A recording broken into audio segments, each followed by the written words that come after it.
Is that my official title? Asian cast member? That's how you told me to introduce you. Yeah, I set your ass up. Feels good.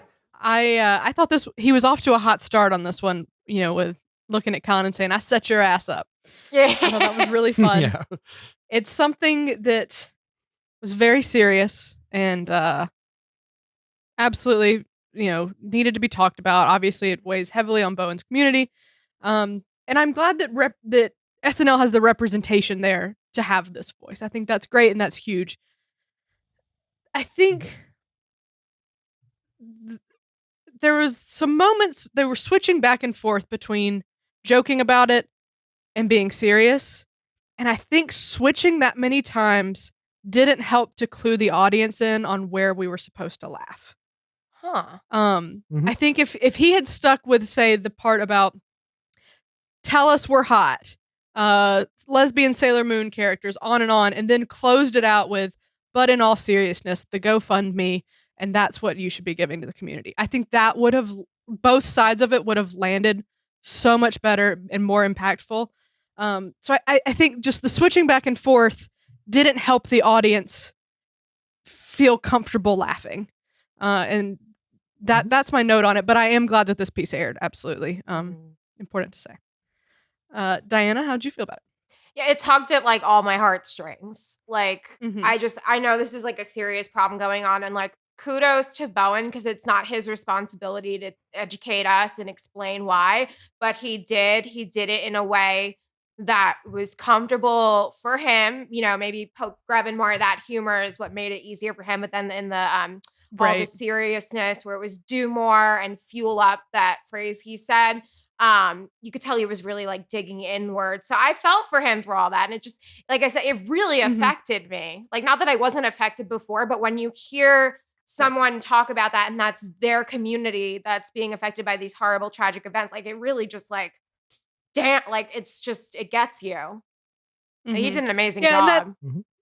That's a good point, because you could see he was struggling at points. Yeah. So maybe that was a very intentional move to throw in some jokes to help Bowen get through it. Yeah.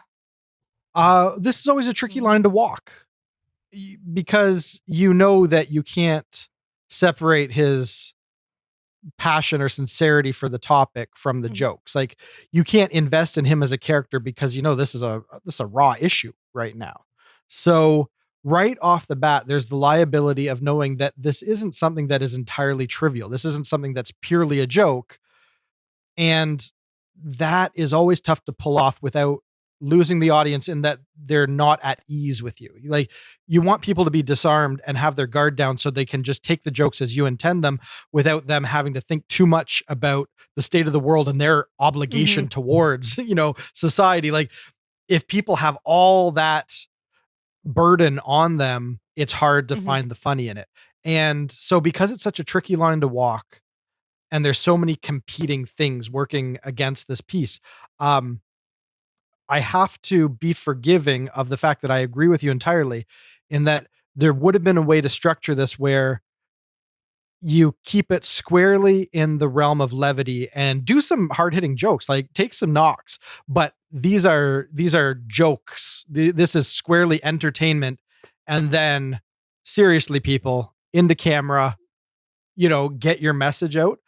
Because those lines were blurred and there were moments where he's joking and then he says something that's so scathing, like, there's no common ground. You want to punch my grandma. I have an Asian grandma. You can see that there's way more sincerity and seriousness in that than him trying to present something for us to laugh at. And so you're right. You have to be really there with him as he runs the gamut of joke, serious, joke, serious, joke, serious.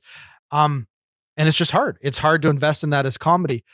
But I have seen people attempt this and do so much worse. Like there's people where they just can't get you on their side at all. He came out and he was very smart right up front to show, oh, I'm a diva and I played you. And like he disarms us a little bit at the beginning and he gets us on his side and he gets into it and I'm right there with him. And it's only in the middle where it starts to get challenging because you're like, wait a minute, what are you telling me I'm supposed to be feeling right now? Am I supposed to be joking with you right now? Or am I being scolded? And that's just, Mhm. that's tricky to navigate those waters. So I thought it was smart. I respected his passion. The jokes that were in there were all solid. And like you said, Catherine, just because of the roller coaster of it, it was challenging. Maybe to that point, like it's like not about how we have to feel. Like maybe it's just like, all right, it's time for us to listen and that like follow along with that. Mhm.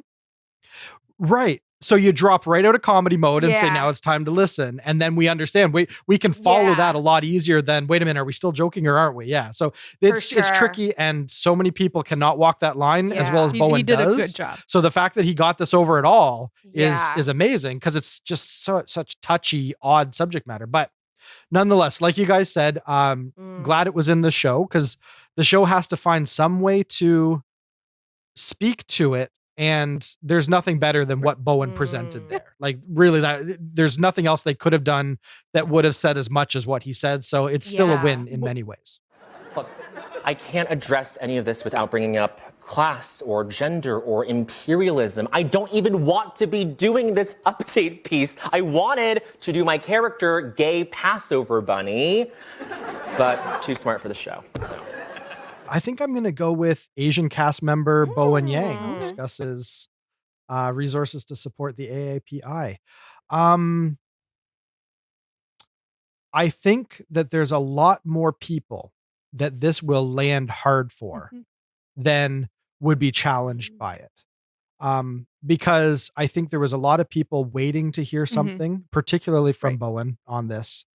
And I think even if it was challenging for some people that are maybe a little more removed from the situation, that they're just not immediately super duper passionate for the cause and just like, I just wanted to hear whatever you're saying, I'm on board with. This is just what I needed. Like if you don't have that immediate reaction to it and you're just all in no matter what, and you take it a little more casually, then maybe it's a bit more hard to find the fun in it. But I think there's a lot more people that are in that first camp of I just wanted this on the show. So thank you. So I think Yeah, I definitely there's some knew at some value. point in the show we were going to hear from Bowen. Absolutely. And I'm glad we Right. did. Yeah. Yeah. So I think there was definitely value in it making it onto the show. And even though, again, I'm not the target for this personally, I can respect that Bowen navigated those waters about as well as you could have. Structural changes notwithstanding, he found some really good things to try and turn into a joke, and his delivery is always so sharp. Like he knows his persona and he knows how to take these jokes and make them his and deliver them in his patented Bowen Yang style. So like there was still a whole lot of just his prowess on display. And because it's such a charged topic and because emotions are going to run high and emotions were even running high from him, I don't think that it needed to be an unqualified win for absolutely everyone tuning in for this to still be strong and necessary and a good showing from Bowen. And again, proving his value on the show besides just filling a demographic need. Right. He is a very strong person at the desk. Yeah. And I've never seen him misfire. And tonight was no different. Yeah. He's a very, very charismatic guy that you just, I feel like you just want to root for him as soon as you see him. Yeah. Yeah. So, John, for MVP, are you going to surprise us or is it who we think it's going to be? Geez. Well, yeah, no, this was not a show that had a lot of standouts for me. I am going to go with Bowen. I think that they gave him a weighty job to do this week. And it's really hard to critique what he presented.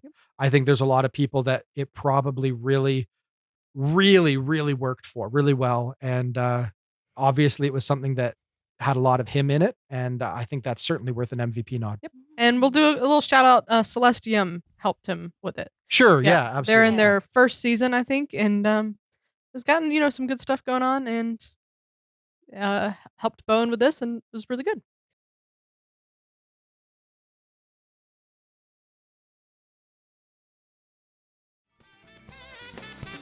If you want to see our full sketch-by-sketch review, search for SNL Afterparty on Patreon or Subscribestar.com.